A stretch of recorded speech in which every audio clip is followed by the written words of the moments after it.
Hello, I'm Professor Gianni, and some people call me the podcast professor. You must be the kid who moved in next door. Look out for that tall grass, because you might come across some wild Pokemon. Welcome to episode 22 of Pixel Sift, and today we're celebrating the 20th anniversary of Pokemon. Or actually, we're just playing it so much at the moment that it's pretty much embedded in our brain. Instead of Pokemon, today we're discussing the value of reviews and the lengths that people go to obtain a positive one. Yeah, we also have an interview with Robert Bruce from Immersia VR and Chris Parkin of Offpeak Games about the future of virtual reality gaming. And our final topic is a discussion on spiritual successor games when nostalgia and dedication lead to fresh new developments. All that and more coming up on episode 22 of Pixel Sift. Pixel Sift! It's not Pixel Sieve, it's Pixel Sift. Pixel Sift! Now, you may not have seen this news story come out, but it's some pretty great reporting. Phil, who I'm sorry if I'm going to mispronounce your name, but Iwaniuk at PCgamesN.com has discovered that there exists a secret market for games, but it's not exactly what you would think. All right, so yeah, basically, it's kind of like a Craigslist, I guess, for game reviewers. There's a website that's called Fiverr with a double R at the end, and you can pretty much pay people $5 to do...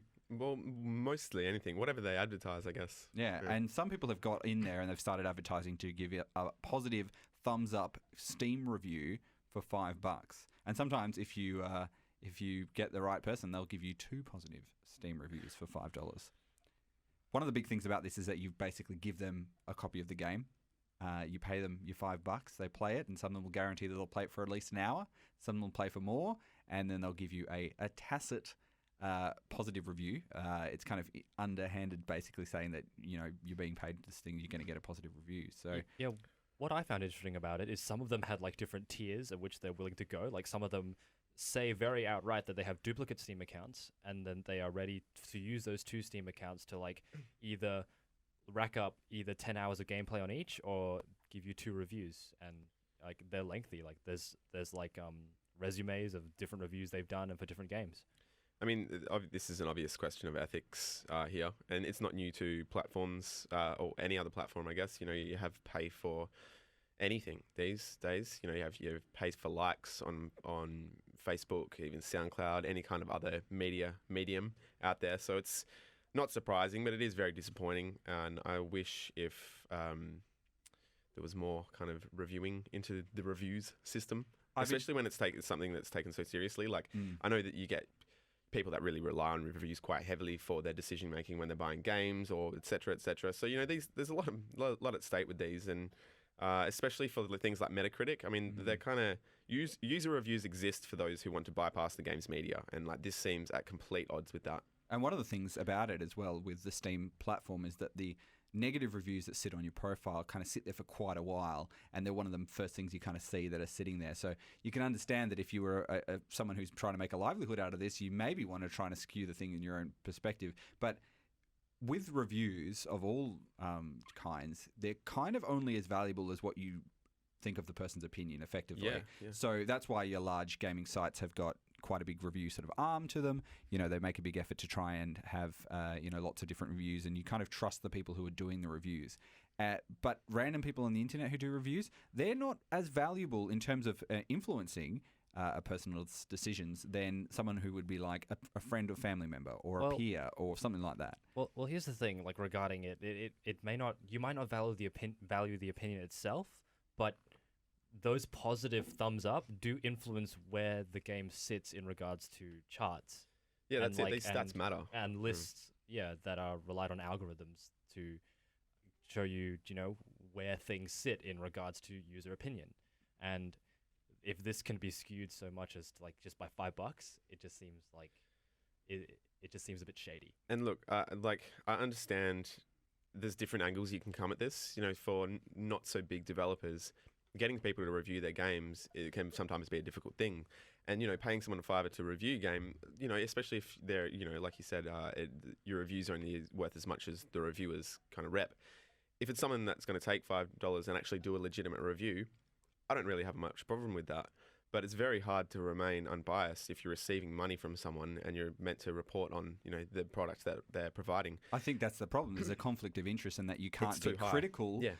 I mean, $5 isn't a huge amount of money, but Yeah, say if you're right. doing a lot of them, Yeah, but money's money. But money's money. $5 is 5 cents. It's still, it's going to influence you. And Yeah. there's an agreement that's basically been made for a review, and people don't want to pay $5 and get a negative review.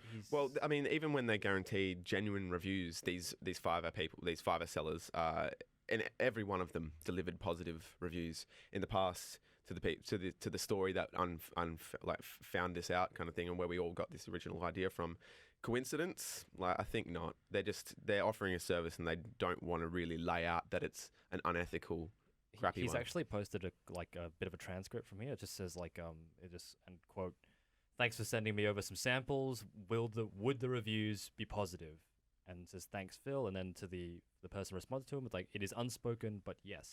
And some other so- things, some other people didn't flat out say yes. They said more like, I that's just I one of can't the guarantee, I do a genuine review and blah blah blah. But like I said, regardless of what they actually said, whether they were straight up or whether they were remained true to their ethical stance, they still received a positive review. So there's It's some really great reporting, and we're definitely going to put a link up to it on our site, because he's gone through and checked out all the things. He's gone through all the lists of these people's games and see what games they're actually reviewing, and there are a few that kind of cross over a lot. So obviously there's a few games that maybe would have gone out there and actually solicited these reviews for their particular thing, or maybe there's other reasons why. Maybe someone else could be spending $5 buying a copy of the game and to slander one of their I'm just saying, counter reviews. Yeah.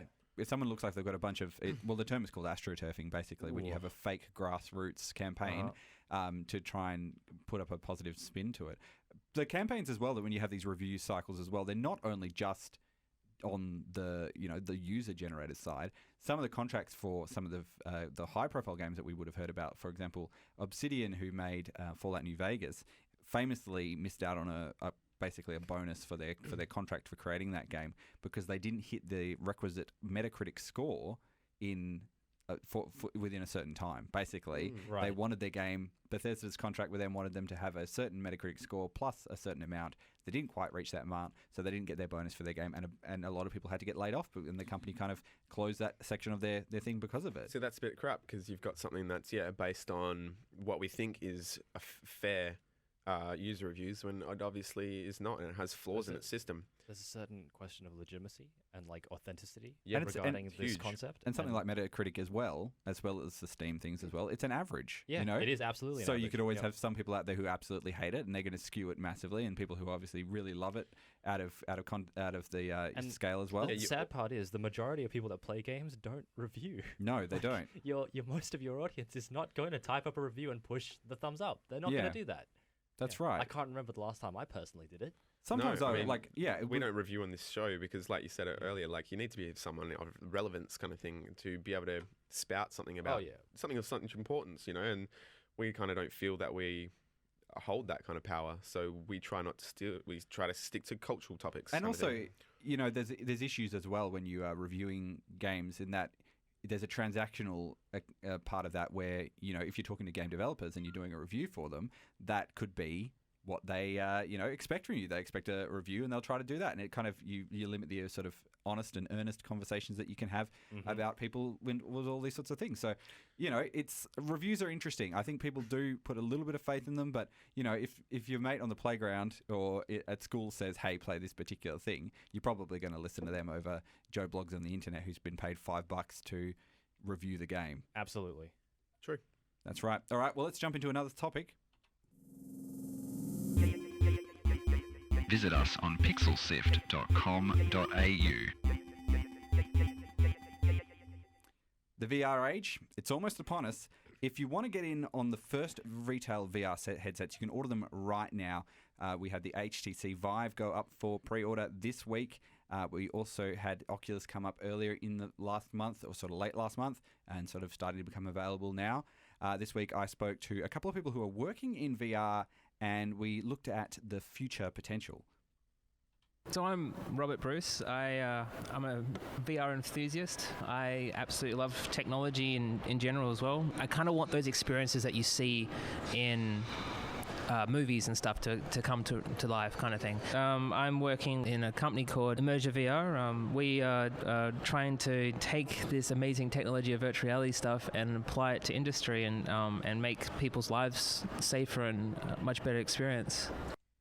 VR headsets are everything that everyone is talking about at the moment. It's pretty much the pinnacle technology that everyone is looking at, and now people are starting to get a chance to have their hands upon them and look at what they're doing about. What do you guys think about VR technology? Well, we tried it out last Thursday. You tried the actually. Vive out, yeah? The tribe was the vibe was pretty cool. The Vive was good, and yeah. the Vive? Nice. The Vive. Yeah. That was pretty cool. And I think the thing I liked about it the most is I thought I would have to maybe trick myself into believing it, but as soon as you put the headset on, yeah, you're in it. You're in it, immersed. the and it suspension works. of disbelief is really Yeah, quite I quick. thought I would need to convince myself to believe it. Yeah, There was it, but there wasn't any of that. There was one moment where I had a sort of slightly immersion breaking experience, and that with the Vive, you've actually got two hand controllers as part of it, and they sort of manipulate in real time, and you can kind of point at things in real life, which is really cool, much better than using a controller to kind of do it. You move your hands around. Yeah, But motion controllers. Yeah, one of my controllers, the batteries died, so my hands disappeared, and then I was like, oh, I don't have a hand anymore, and I was still moving it, it wasn't doing anything. So See, I really like the idea of the Vive, and I'm kind of jealous that you guys got to check it out, because it's like you said, exclusively based around that two remote motion controllers. But I like the idea of it having the built-in camera that you can, snap you back to the real world on command. And also they've got like a phone sync, so you can still receive calls and stuff. There are three main sort of VR headsets that are kind of available or coming out very soon on the market at the moment. Now, the Gear VR, which is made by Samsung, and that actually hooks into the modern Samsung phones. The Oculus Rift, which kicked off this sort of VR revival and the regeneration, and the Vive, as we've just been talking about, which has been backed by Steam. And Robert broke down some of the differences between the technology for all of those different devices. The main differences between them is the mobile ones, they only really just have head tracking, so they don't have any positional tracking at all. And what I mean by that is that you can't actually move your head or move around, but you can still rotate your head and it will still track that. Then your next steps up are your Oculus, which has a form of positional head tracking for a meter. So you can move your head around in about a meter box, and it makes a big difference. And then your last experience, which is the Vive, is even one step above that, because now you can actually walk around an entire room, and you actually have controllers that you can use with your hands. The Oculus will be coming with controllers, but that's slated for end of the year. So exactly right, as we were mentioning before, you have got the controllers, and you can walk out on this little mat basically in the thing, and they've got this thing called the lighthouse basically, which kind of sits up the top and detects what your position is in real time space. Now, I also had the chance to speak to Christopher Parkin, who we talked to in episode 14 of the show. He's making a VR game called Valiant, which was, if you remember, a VR jousting game where you're using the Oculus Rift and a controller to ride around on a horse, but also move around and shoot people at the same time. Very cool game. And with all these different types of headsets that are coming out, I kind of asked him if it was going to be difficult to support all these different sort of competing headset formats. It's quite easy to develop for both technically. We use Unity, and that handles a lot of the hard work for us. The main difficulties come with the control schemes, because Oculus is keyboard and mouse or Xbox controller, and Vive is hand controllers. And you could have a seated Vive experience where you use keyboard and mouse, but Vive users just do not want that, and they don't expect that from games. So probably the hardest thing is just changing your game or making a game work well with those control schemes. Unity allows you could just build to an Oculus headset or build to a Vive headset just in 2 clicks of a button. So that side of it's easy. Very simple sort of technology, and you can. You made it sound super simple. He makes it sound simple, exactly right. Yeah, it does. I'm sure it's much more complex than he actually is making out it to be. But yeah, with the different types of technology they've got, part of the plans that they're talking about is also having Vive players and Oculus players in the same game of Valiant, but Okay. obviously because they have different types of technology, they'll be taking on kind of different roles in the way that they actually play this game. So that's really cool. Like the Oculus with the jousting we've already seen, it was quite effective and awesome. If you didn't see that, listeners, do go back to what it was, episode 14 when we checked it out. Yeah, definitely have Totally a look at that worth one, and they quite often show it off in different things as well. And yeah, the Vive embracing that kind of the 15 by 15 foot space that they can track in. I think that'll be wicked. And also awesome just having two different sets of VRs in the same world, like everyone kind of tuning into the same virtual world at once. That's awesome. I had a chance to go through and have a look at some of the prices of ordering some Oh, here of we these go. headsets. Mm. So when do we get one? They are a premium item. Yes. Shall we put it that way? Do you guys have any idea what they would cost if you were to pick one up and ship them to the great southern land that we live in, the great brown land? All right, so basically the Samsung one, I believe when you buy the phone, they got some deal where you get one with it, right? Yeah. So I guess that would be, I So- don't know, the latest Samsung will be about 1,002, so you'd probably get a deal.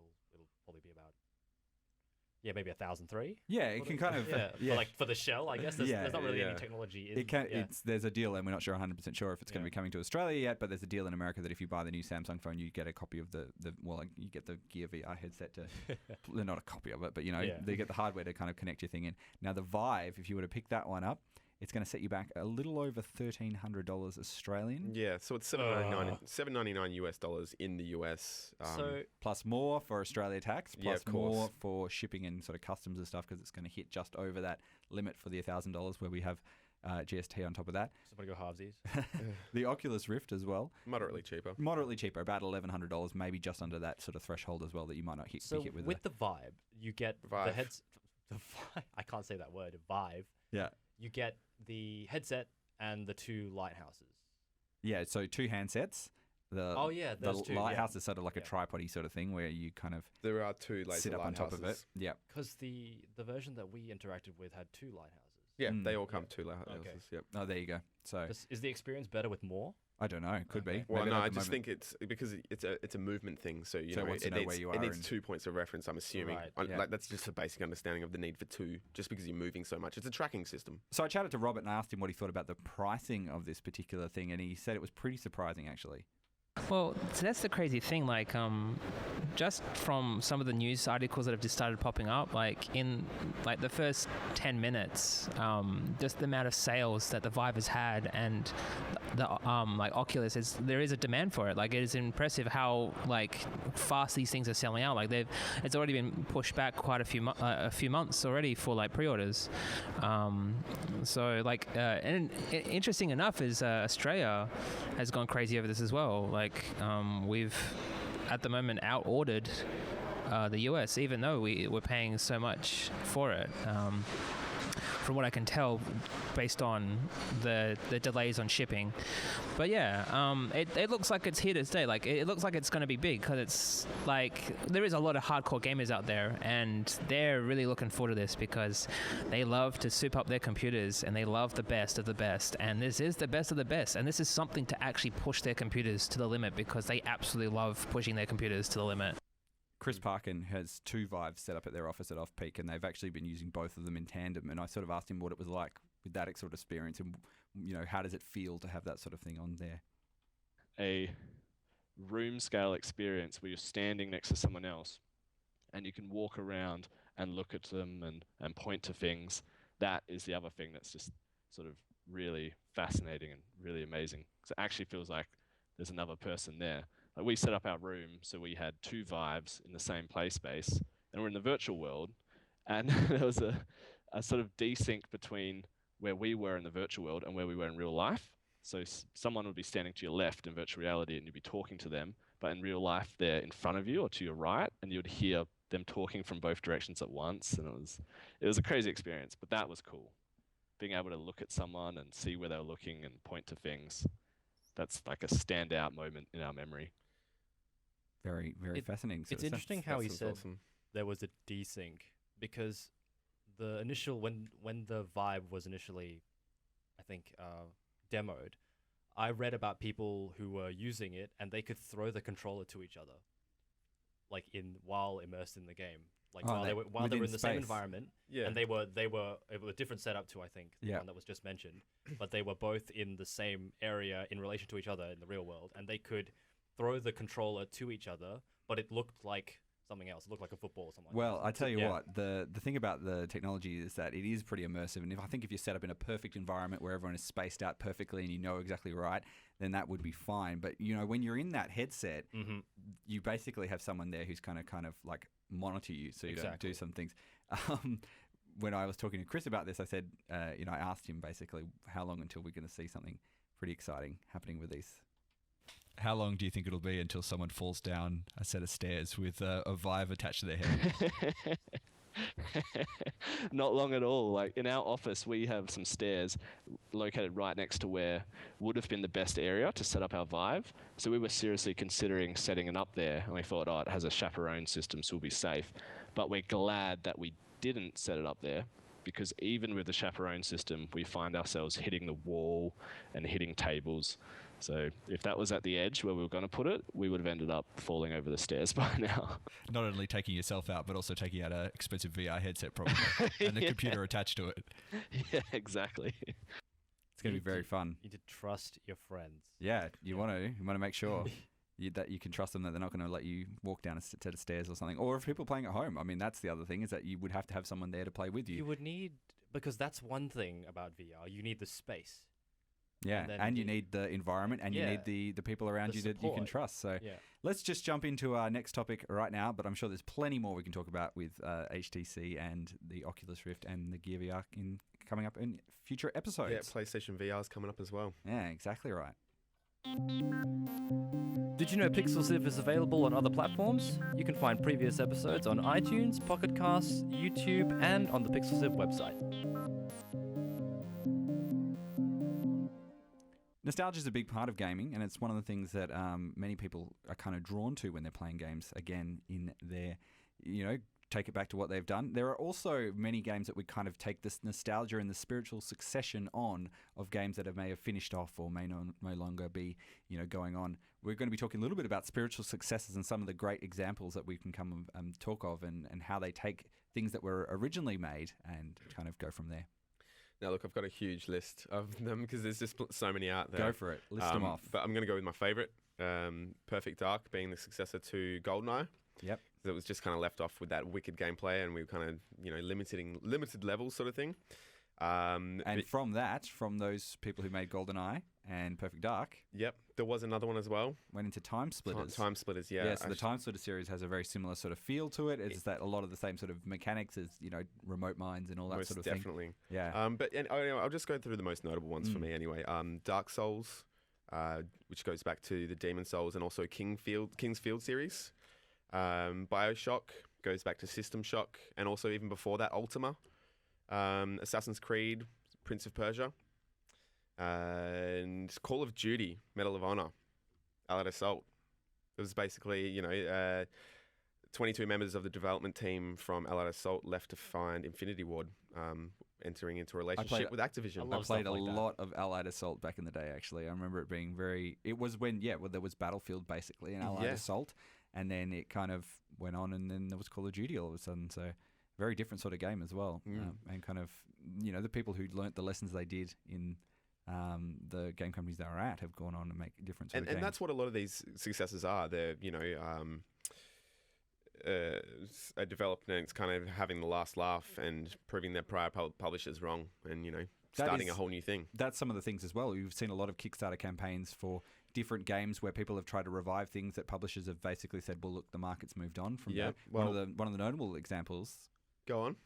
Yeah, so Freedom Planet is something that I've been playing recently, and that is a spiritual successor to the 2D Sonic games. So your Sega Mega Yeah, Drive, and I'm liking it a lot more than I like Sonic, because I think right now the Sonic games, I think they're the kind of joke of the video game industry, aren't they? Oh. Like I've just there was definitely a shift when Sega stopped making their own hardware Yeah. and Yeah, kind okay. of became more of a game publisher. And But I guess the Freedom Planet, they've given the main protagonist she's a dragon, I guess, and Yeah. they go like, "Why are you so fast?" She goes, "I'm a dragon."